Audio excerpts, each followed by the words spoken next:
Добрый день, дорогие друзья! Продолжаю самоварную тему. Сегодня у меня обзор царских самоваров. Которые у меня есть. Вот, в основном это братья Баташовы.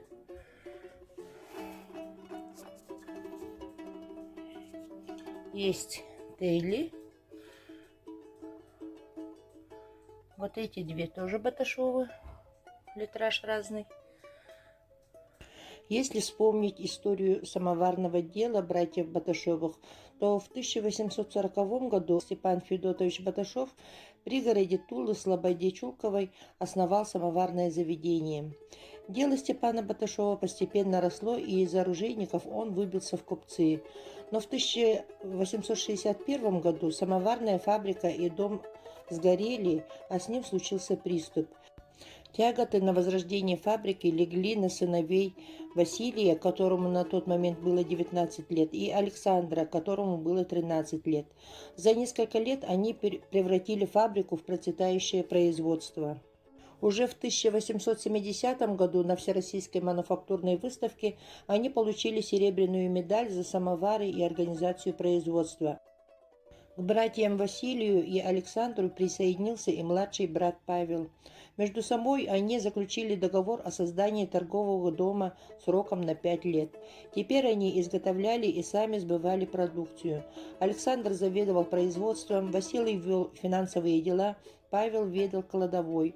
Дела шли только в гору, и в 1884 году Министерство финансов просит тульского губернатора выдать купцам золотую медаль, полученную на Амстердамской выставке в 1883 года.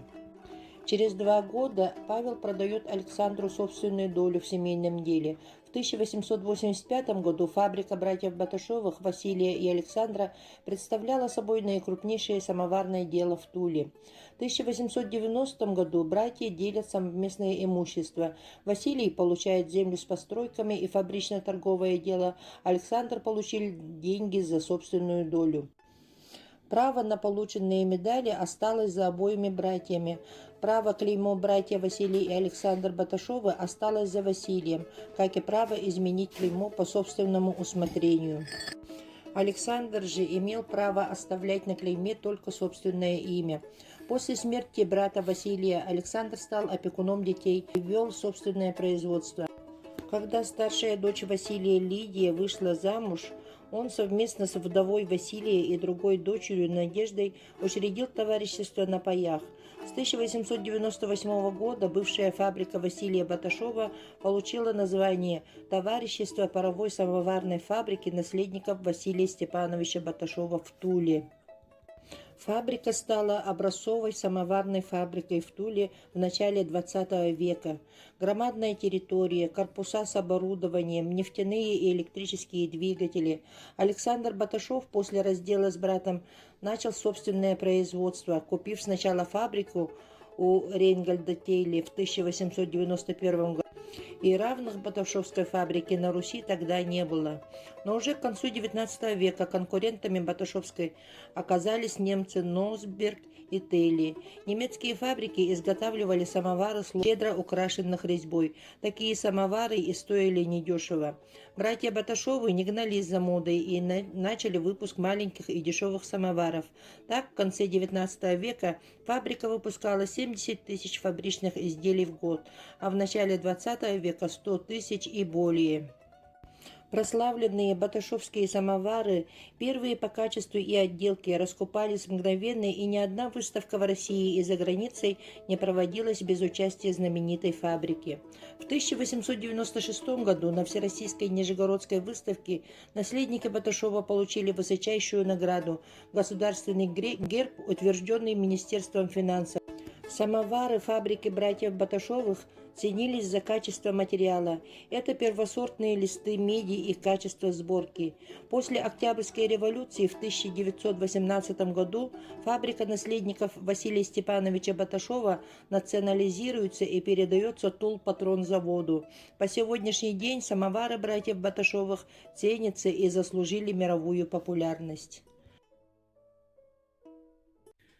Вот попали ко мне вот такие два самовара угольные. Вот здесь вот подтекает кранчик. Надо подпаять угольный. Такой вот. И второй вот баташовский. Тут есть медали, надписи. Здесь тоже кранчика нету. Сейчас отвезу их мастеру.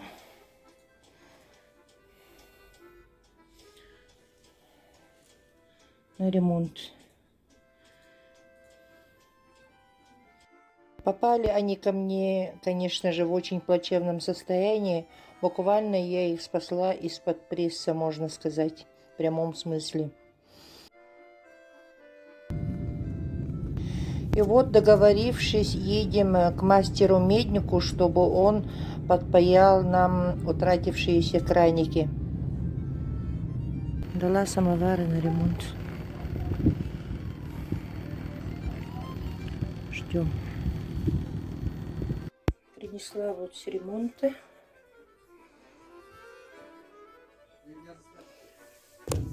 Здесь уже нигде не протекает.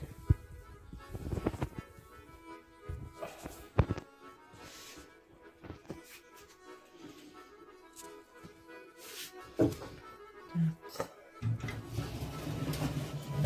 Здесь. С этой стороны тоже. С этой стороны тоже все сухо. Пока держится. Внутри тоже все в порядке. Ладно. Следующий этап будет все это помыть, почистить.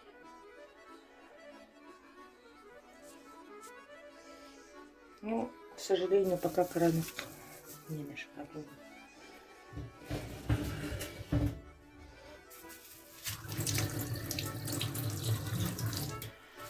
Течет. Все. Вскипятила. Внутри помыла. Сейчас вода горячая. Внутри все накипятилось. Накипятилось. Теперь остается вот это. Здесь вот ножку протерла маленько. Так. Здесь вот надписи. Сейчас промою и покажу. Буквально маленько только протерла.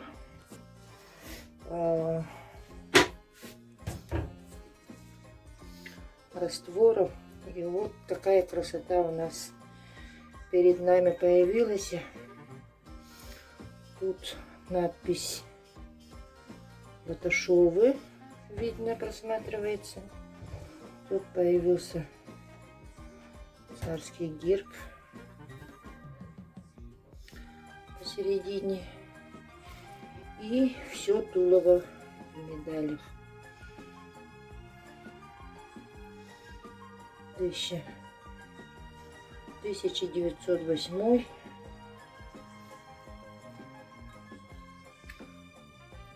1910, 1905, 1800, 1880, по-моему, с этой стороны 1909. Вот такая вот красота появляется.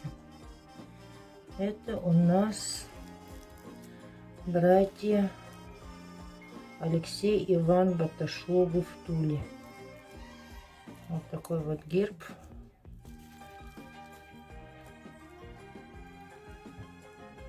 Двуглавый орел. И вот такие вот медали. Всего лишь чуть-чуть протерла. Остальное еще не помыто даже. Вот, видите, да? чуть-чуть протерла вот этим вот своим раствором лимонной кислоты. Вот. Дальше покажу, что у нас получится. Вот та сторона, которую протерла я лимонкой, она желтая.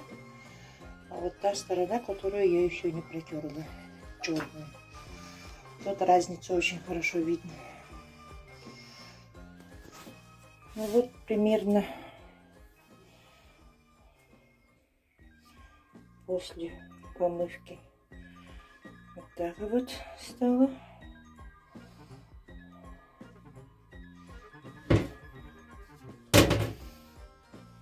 Ветка крана отсутствовала вообще, и поставили мне другую ветку, хотя снаружи остались следы старой пайки.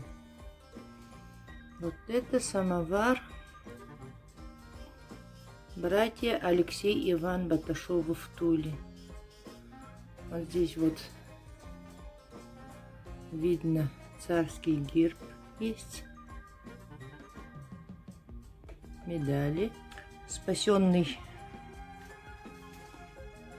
самовар, пока идет процесс восстановления.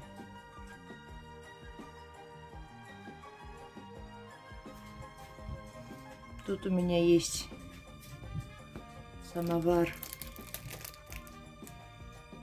производства Тулпатронзавод. Но это ранний самовар, где-то 30-х годов или еще раньше, могу ошибаться с датировкой. Там написано: пролетарии всех стран, соединяйтесь. Вот. И серп и молот. Хочу сказать, что вот этот самовар, как видите, вот он, ручки тоже такие же, как у царского самовара. И вот бывшие самоварные фабрики Баташовых в Туле, они потом после революции переименовались в Тулпатронзавод. И вот это один из первых экземпляров, которые еще сохранили при себе царские ручки. Вот, ручки вниз называется.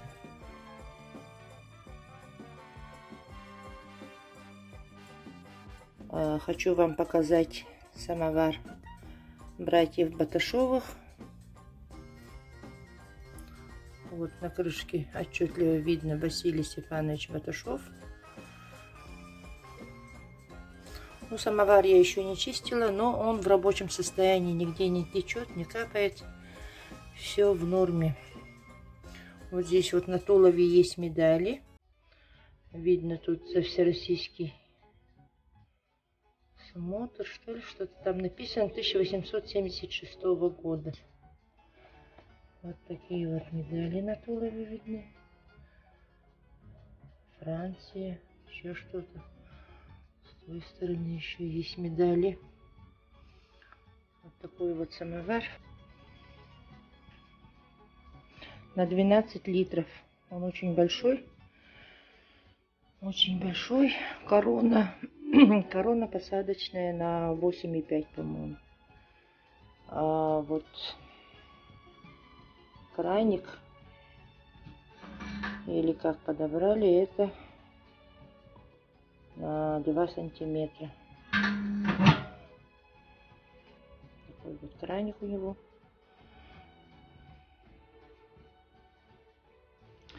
Нечищенный. Далее я вам покажу еще другие самовары братьев Баташовых.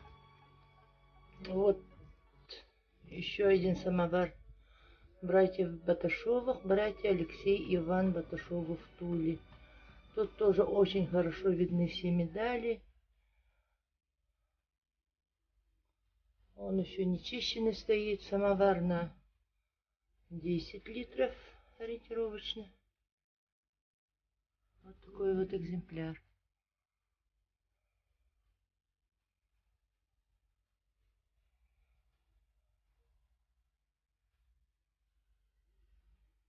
Вот такой вот экземпляр. Дальше у нас еще есть самовар братьев Тейли. Сыновьями в Туле. Награда вот такая вот. Вот такие вот награды у него есть на тулове. Тоже самовар большой на 10 литров. Тоже на восстановлении. Вот такие вот царские самовары.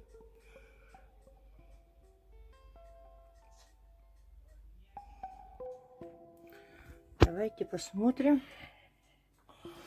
Здесь вот это называется заглушка. Когда самовар закипит, надо закрыть крышечкой, чтобы в трубе держалось тепло. Так, это у нас корона.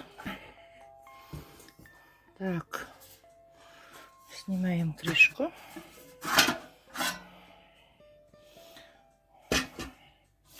Вот здесь вот заливается вода внутри. Вот здесь. А здесь топится. Сперва надо положить бумажку, потом лучинками постепенно разжигать. И ставить сюда тяговую трубу, чтобы пошел дым, создался вакуум, и чтобы тяга здесь заработала. Здесь внизу есть вот такое вот поддувало. Отсюда поступает воздух и тем самым циркулирует и подает снизу, идет уже огонь вверх. Таким образом самовар разгорается. Вот эта часть называется шея и ножка. Тут у нас ветка крана и, соответственно, верток. Вот. Вот это называется у нас репеек, репей.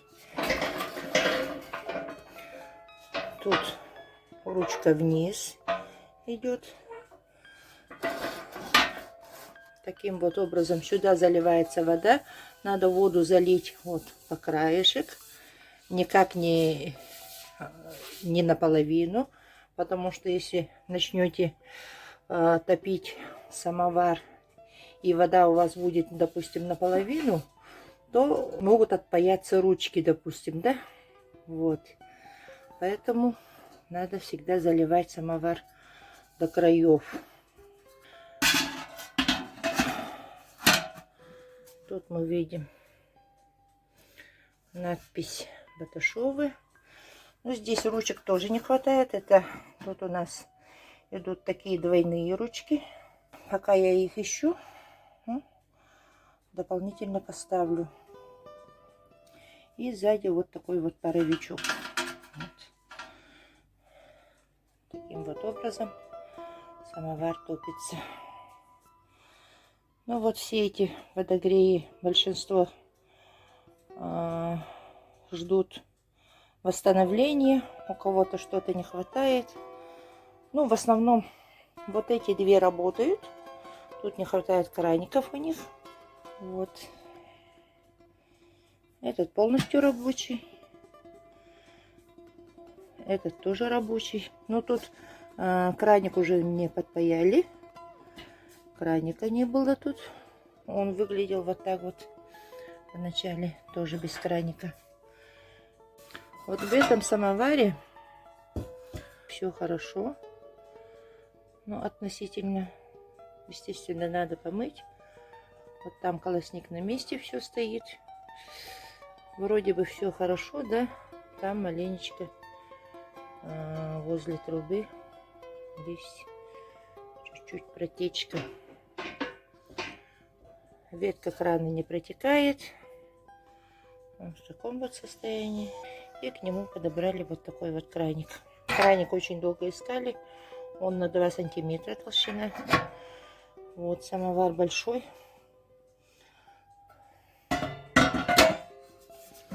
Пошел с медалями. Это у нас Тейли Кейли у нас больше всего требуется сейчас ремонта. Во-первых, нету краника.